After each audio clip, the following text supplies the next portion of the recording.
Billionaire sees black girl running from kidnappers at night. What he does next. Shocks everyone. Did not begin like a normal night. It began with rain. Heavy, cold, endless rain that turned the city into a mirror and the sidewalks into long ribbons of black glass. A sleek car slid to a hard stop at a crosswalk. Headlights cut through the storm. In that sharp white cone of light, a tiny girl ran barefoot, pink jacket torn, knees muddy, hair stuck to her small face. Behind her, 3 men ran like wolves. Their coats flapped. Their shoes slapped water. Their eyes did not blink.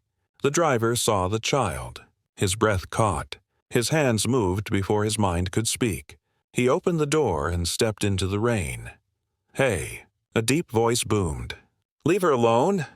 The voice belonged to Damien Cole, a man who was used to rooms that obeyed him. He owned towers of glass and steel. He signed deals that made newspapers talk. People said his heart was shut like a vault. People also said he did not stop for strangers. That night he did. He put himself between the girl and the men. Water rolled down his face. The child grabbed his leg with both arms and hid behind him. One man lunged. Damien moved fast for someone who had not fought in years. His elbow cracked against a jaw. Another man reached for the girl. Damien shoved him back with his full weight. They slid on the wet sidewalk. Hands scrambled. A knife flashed dull and mean. The third man tackled Damien. His head hit the curb. The world flashed white, then gray. The girl's scream cut the dark. Windows above clicked open. A couple stared down. Someone lifted a phone. The men hissed to each other. Cops. Their plan shook. They ran into the night and vanished like they were made of rain. The girl fell beside Damien and sobbed. "I'm sorry," she cried. "You got hurt because of me." He pressed his palm to the warm blood at the back of his head. He blinked rain from his eyes and looked at her. She could not be more than 6. She had the set jaw of someone who had learned to be brave too early. "Not your fault," he said, voice steady even with pain. "What's your name?" Her mouth opened, but no sound came. She pointed to a little bracelet on her wrist. Pink beads spelled Zuri. Damien stood, slow and careful. "Zuri," he said, testing the name like a vow. "You're safe now." The couple across the street called down, "Do you need help?" He glanced at them, then back to the girl. She shook her head hard and hid the bracelet in her fist. Fear had roots. He felt them. He made a choice. "We're all right," he called back, and he led Zuri to the car. He sat her in the front seat, wrapped his coat around her small shoulders, and drove away into the rain. The city lights smeared across the windshield like tears. He went to a police station first, because that is what adults do. But at the curb, Zuri's small hand locked on his sleeve. "Please," she whispered, voice a thin thread. "Please don't let them send me back." "Back where?" he asked. "They took my mom," she said. Her eyes were old and bright at the same time. "Please." The station door swung open and a tired officer looked out into the rain. Damien saw headlines in his mind: billionaire, child, trouble, and felt the world tug in the wrong direction. He also felt a smaller tug, simple and true. It came from a tiny hand holding his sleeve like a rope on a stormy sea.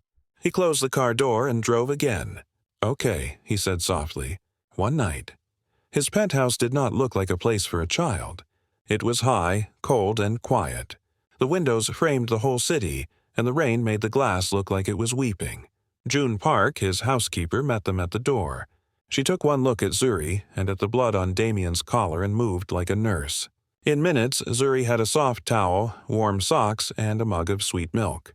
Damien had a clean bandage and a low scold. "You look like you fought a train," June said, dabbing his bruise. "Close," he muttered, trying to play it off. June's eyes narrowed. "Who is she?" "I don't know," he said truthfully. "I saw 3 men chasing her. I couldn't leave her." June tucked a blanket around Zuri and asked her name.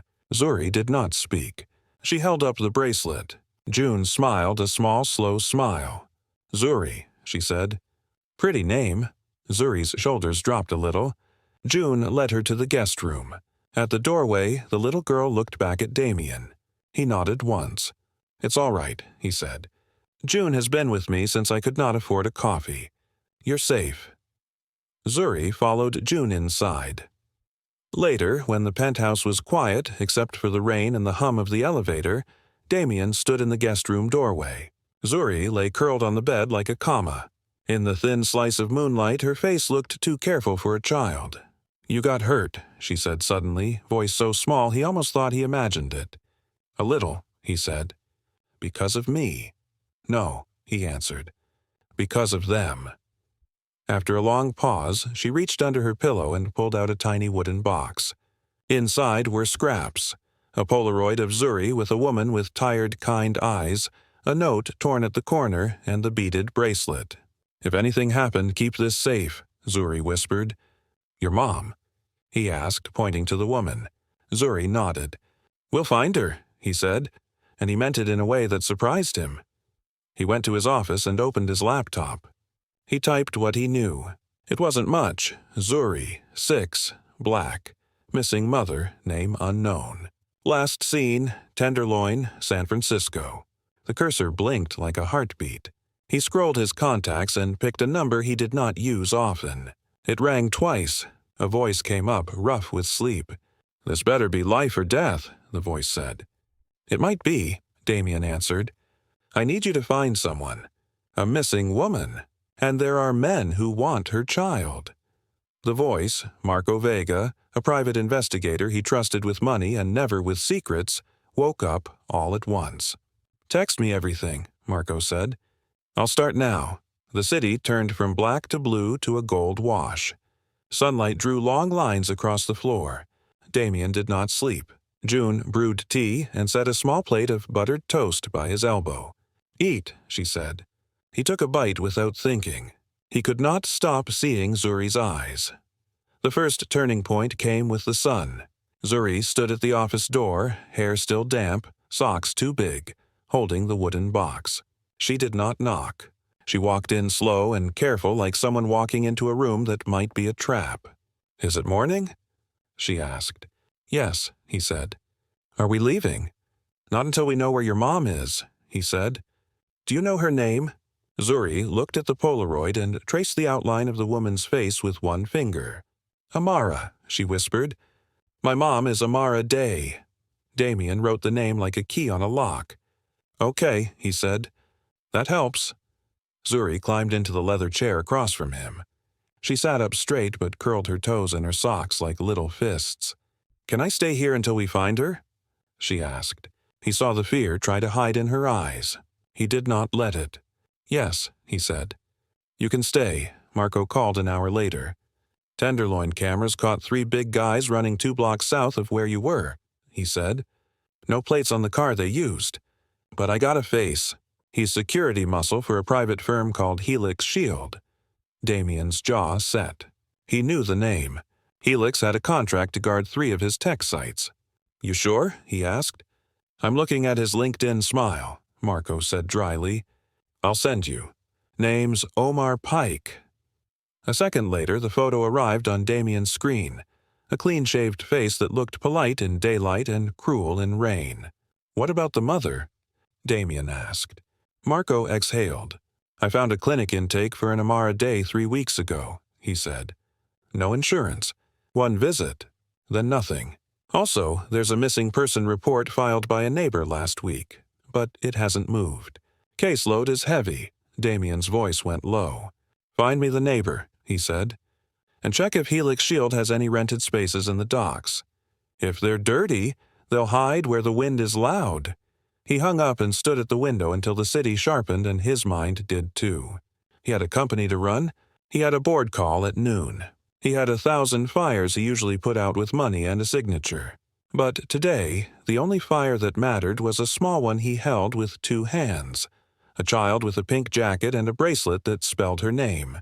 He called his head of security, Tamsin Gray, a tough, quiet woman who liked straight lines and hated cowards. "I need a discreet check on Helix Shield," he said. "Everything. Contracts, complaints, off-books rentals, people who left angry." Tamsin paused. "Is this about last night?" she asked. "Someone attacked me last night," he said. "I don't care about me. They wanted a child. The line went so still it sounded like a held breath. "Understood," Tamsin said. "I'll move." The second turning point came after lunch when a message landed like a stone in a bowl of water. It came from an unknown number with a single sentence. "If you want to see your property again, stop asking questions." Damien felt an old heat in his chest that he used to use in pitched negotiations. He read the line twice. He looked at Zuri, who was drawing a house on a sticky note with the pen June gave her. She drew a door with a big handle. She added a tree with a swing. Under the house she wrote with careful inches, "Mom." He took a slow breath and used the heat in a different way. He forwarded the message to Tamsin and Marco. "Trace this," he wrote. "Now," Marco called. "Burner," he said. "But it pinged a tower near Pier 28, and Tamsin just sent me something. Helix Shield has a short-term lease on a storage unit there." He could hear paper shuffling. Name on the lease is a shell company called Northline Logistics. "That's not a thing." "Pier 28, Damien said softly. "The docks, wind, metal, noise, hiding places." He looked down at Zuri's drawing. He circled the tree and the swing. "We move at dusk," he said. "I'm coming." "Damien," Marco warned. "You are not a cop." Damien looked at his bandage in the reflection on the glass. "Last night I was a door," he said. "Tonight I will be a lock." He did not tell Zuri, "We are going to find your mom tonight," because he had learned to never promise a child anything you might not deliver. He told her a truth she could stand on. "I'm going to look where we think she might be," he said. "June will stay with you. You will be safe. I will come back even if I find nothing." Zuri nodded like a soldier. She held the Polaroid. "If you see her," she whispered, "tell her I kept the bracelet safe." He nodded. "I will." The city changed color again. Dusk put purple on the water and orange in the clouds. Damien put on a dark jacket and boots he had not worn in years. Tamsin arrived with 2 quiet professionals on her team. Marco rolled up in a dented car that did not match his sharp mind. They drove without sirens. They parked 2 blocks from Pier 28 and walked in a line that looked like nothing at all. The docks smelled like salt and old fish and cold metal. Wind pushed at their coats. A gull cried once and then thought better of it. Marco pointed with his chin at a long row of storage units with faded numbers. "Northline Logistics is Unit 17B, he said. Tamsin lifted a hand. "We listen first." They went still. From somewhere behind metal walls, a radio hummed. A man laughed the short laugh of a bored person paid to be mean. Another voice answered. "Boss says no more calls," the voice said. "The man's poking around. He'll back off or he won't. Either way, we're moving tonight." Damien's heart struck his ribs like a fist. Tamsin's eyes flicked to him. Calm, control. He breathed and nodded. They did not kick a door. They did not run at the first sound of fear. They did a quiet thing. Marco circled to the back and pulled a breaker panel he had no right to know how to open. Lights went down the line with a sigh. The radio's song died. The men cursed. "Check it," one said. The metal door at 17B rattled up a few inches while someone inside knelt to see the breaker box. That was the inch Tamsin needed. She slid like a shadow. She caught the man's wrist, twisted, and pulled him face first to the floor. The second man drew a knife and then saw 3 people he did not expect and made a plan to run. He did not run fast. Marco took his feet from under him. The knife skittered. Damien stepped over it and into the unit. The unit smelled like bleach and tired fear. On a chair near a stack of fake boxes sat a woman with bruised wrists and a mouth set in a way that looked like hope and pain holding hands. Her eyes shot up at the motion. They were tired and kind eyes. Damien knew them from a Polaroid. "Amara," he said. She did not answer at first. She looked past him into the blue dark beyond his shoulders. "Zuri," she breathed. Damien's throat closed. "She's safe," he said. He moved to her with hands up to show he meant no harm. He cut the zip ties. Her arms dropped and then rose on their own to hold herself. She stood too fast and swayed. He steadied her. "Who are you?" she asked, voice bold even with shakes. "A man who saw your girl and did not turn away," he said. "I'm Damien." The rich one? One of the men moaned from the floor, blood on his lip. Damien did not answer him. He looked at Tamsin. "Call it in," he said. "Now. Sirens never sound like they do in movies. In real life, they are a tired song that makes some people run and others cry from relief." The sirens came, and with them came officers who knew Tamsin by name. They made notes, took photos, pulled handcuffs, called for paramedics. Amara sat on the low step of the unit with a blanket around her shoulders. She kept asking, "Where is she?" like a prayer made of only one line. "Safe," Damien said each time. "With someone I trust." A young officer with kind posture handed Amara a bottle of water.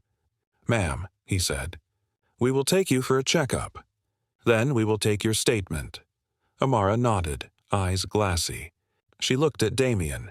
"Please," she said, "don't let them take her from me. We got moved twice already.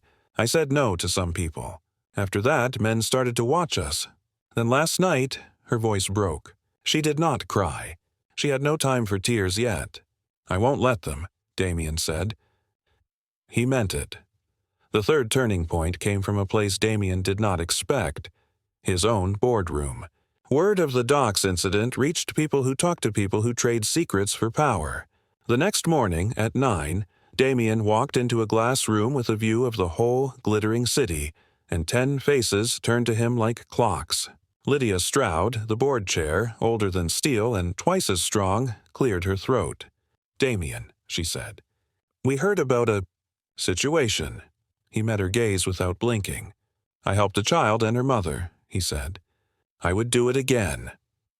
A younger director with an expensive tie and a thin voice leaned forward. "Our security contractor is implicated," he said. "This is liability, optics, cost." Damien felt the heat from the night rise again and not burn him this time. He let it warm his words. "Helix Shield is finished with us as of an hour ago," he said. "We will audit every site they touched. We will fund legal support for anyone they hurt. And we will build our own in-house team with Tamsin in charge." Murmurs. The young director frowned. "This is emotional," he said. "This is business," Lydia corrected quietly. "And sometimes business must grow a heart to keep its soul." Damien told them something else. "I am starting a foundation today," he said. "It will support families like Amara and children like Zuri. It will pay for safe child care for workers at our sites. It will fund investigators when public systems are overworked. It will hire advocates so people aren't pushed between offices like packages. If you do not like it, you can vote me out. If you like it, you can help."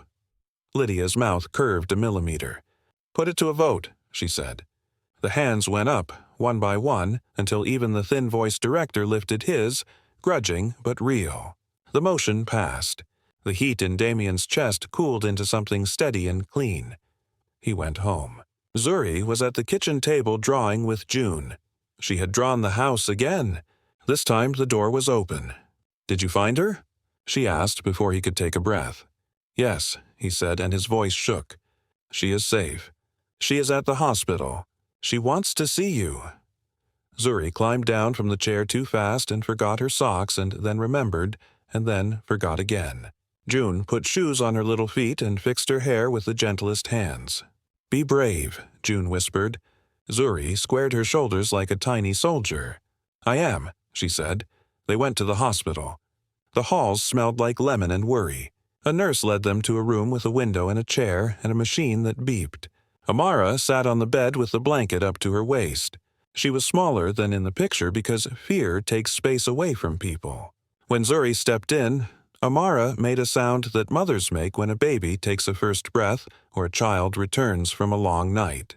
It is a sound that makes angels stop. Zuri ran. Amara caught her and held her like you hold the one thing you can't live without. They did not speak for a while. They did not need to. When they did, it was in small lines that carried whole oceans. "Mama, baby, you told me to keep it safe. You did. Are we going home?" "Yes, soon. We will make a new home." Damien stood in the doorway and looked at the floor because it felt right. June stood beside him. She handed him a tissue he did not ask for, and he took it, and did not say, "Thank you," because tears in a man's eyes are thanks enough to someone who has waited to see them.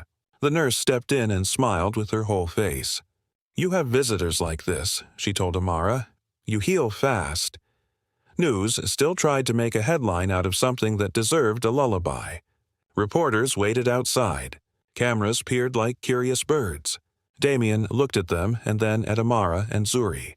He made a decision before a microphone could touch a lip. He stepped outside to the curb and spoke first. He did not bring notes. He did not wear a tie. "My name is Damien Cole," he said. "Last night I saw 3 men chase a child in the rain. I do not know why they chose her, but I know I could not let them. We found her mother. They are safe." A reporter called out, "Are you a hero?" He almost laughed. "No," he said. "I am a neighbor who did not look away." Another shouted, "Will this hurt your company?" He thought of Lydia's quiet voice and Tamsin's steady eyes and Marco's dented car and June's hands. "If helping a child hurts a company," he said, "then the company is already sick." He looked at the cameras like they were teenagers who needed a lesson without a lecture. "You want a headline? Here, Billionaire sees black girl running from kidnappers at night, what he does next. Shocks everyone, because what shocks people is not the danger. It is the choice to care. Make caring normal, then you will have no story. They asked about Helix Shield. He told the truth. They asked about his foundation. He gave details. They tried to ask about Amara and Zuri. He drew a line. Their privacy is not a price for your clicks, he said. They will go home in peace. He went back inside with a sense that he had finally used his voice for something that did not echo back at him from a boardroom wall. The climax came in a quieter, fiercer room, a courtroom. The men from the docks were caught. Another man was not. Omar Pike, the one with the regular face and the cruel eyes. He ran 2 days and then made a mistake. He tried to leave town with a fake name and a ticket paid with a card that tied to a shell company that tied to a van that tied to a storage unit that tied to a night in the rain. Tamsin found him first. She did not smile when the handcuffs clicked. "You hurt a child," she said. "A jury will hear that." At the hearing, the defense tried to make smoke out of facts. They called it a misunderstanding. They called it a custody matter. They called it anything but what it was. Amara sat on a bench and held Zuri's hand. Zuri held her wooden box. Damien sat 2 rows behind them. June sat beside him with a bag of snacks and a look that could turn a hurricane away. Marco leaned on the wall like a tree. Lydia Stroud appeared near the door because sometimes power should be seen standing in the right room at the right time. The judge looked over her glasses at the men in suits and then at the mother and child. "Enough," she said finally when words started to tangle around the truth. "We will not be clever with pain." She read the charges. She read the law. She read the sentence. The sound of the gavel made a small, clean sound like a glass of water set gently on a table. It did not fix everything. Nothing does. But it opened a place where healing could sit down. The resolution did not feel like the end of a movie. It felt like a morning when the rain stops and you can hear the city breathe. Amara and Zuri moved into a small apartment in a building with rooms that did not smell like fear. The building had a garden on the roof with herbs and a view of the bay. The building belonged to a trust that did not care about profit. It cared about safe doors and windows that opened. A woman from Damien's new foundation met Amara twice a week. She helped with school forms and clinic visits and the 100 small maps you need to draw when you are making a life again. June visited with a bag of groceries and a soft laugh. She taught Zuri how to make dumplings in a tiny kitchen on a rainy Sunday. Tamsin stopped by once and installed a better lock for free, and then pretended she was just bored and liked drills. Marco sent a postcard from a beach he swore he earned and wrote, "No more rain, kid," like a wish. Damien kept his promise to be present without being loud. He went to board meetings and made sure the new in-house security team hired people who could see the difference between risk and poverty. He went to the foundation office and sat on the floor with a volunteer who sorted donated books by reading level and made a joke about how he finally had a boss. He went to the grave of a father he had not visited in years and told him, I did something decent. I think you would nod. He did not talk about heroism. He talked about doors. One bright afternoon with sunlight like a thick ribbon, Zuri came to his office with Amara. She wore a new blue dress and the beaded bracelet. She climbed into the leather chair like it was hers because in a small way, it was. I brought you something, she said, and placed a folded paper on his desk. He opened it carefully. It was a drawing of a house with a wide door and a tree with a swing. 3 stick people stood under the tree. 1 tall, 2 small. The small ones had bracelets. The tall one had a bandage on his head and a smile. "What is this?" he asked softly. "Home," Zuri said, "with people who don't look away." He swallowed the words that tried to jump out and make a mess. He smiled instead. "I will put it where I see it every morning," he said. He taped it to the wall next to a framed market chart and a dull plaque that meant nothing now. On the roof of the building where Amara and Zuri lived, there was a small party the next week. Not a gala, not news. Just neighbors and paper plates and 5 kids chasing bubbles while 3 older women told stories about men they should not have married. June brought dumplings. Tamsin brought a kite. Damien brought lemonade and 2 first-edition picture books because he finally learned the best gifts for children are stories and time. He stood at the edge of the roof and looked at the bay. The wind tugged his jacket and then let go. He closed his eyes and listened. He heard footsteps, small ones. He heard a laugh that was not hard or thin. He heard a voice that was tiny and brave say, "Push me higher," and a mother's voice that said, "Hold tight," and a neighbor's voice that said, "I've got you." He opened his eyes and saw Zuri fly 4 feet off the ground on a swing someone had tied to a steel beam with bright blue rope. He put a hand up like a reflex and then let it fall because he realized with a calm that surprised him. She did not need him to catch her every time. She needed him to help build a world with fewer dark corners. That night, under a sky finally clear of rain, Damien stood alone for a minute. He thought of the first sight of a small girl in a pink torn jacket and of 3 men with coats like wings. He thought of a knife and a curb and a choice made in a breath. He thought of a boardroom where hands rose for the right reason. He thought of a doctor who smiled with her whole face. He thought of a drawing taped to his wall. He thought of a headline that wanted to make the wrong thing the point. He smiled and shook his head. If someone asked him to explain it, he would say it simply so a child could understand. A person saw a child running in the dark. He did not look away. He opened a door. Then a lot of other doors opened too. He walked to the elevator. The doors slid shut with a soft sigh. He saw his face in the shine and did not look away from himself either. The next morning, he would meet with Lydia and Tamsin and Marco and June and start a plan to build more rooms full of light. Tonight, he let himself be a man who went home and slept with the window cracked so he could hear the wind talk to the city. And if a storyteller had to put it into one sentence at the beginning and the end, the sentence would be the same, because sometimes the truth shines like that. Billionaire sees black girl running from kidnappers at night. What he does next shocks everyone. Not because he is rich, not because he can fight, but because he did the simplest, bravest thing a person can do in a hard world. He chose to care, and he kept choosing it until the night turned into morning.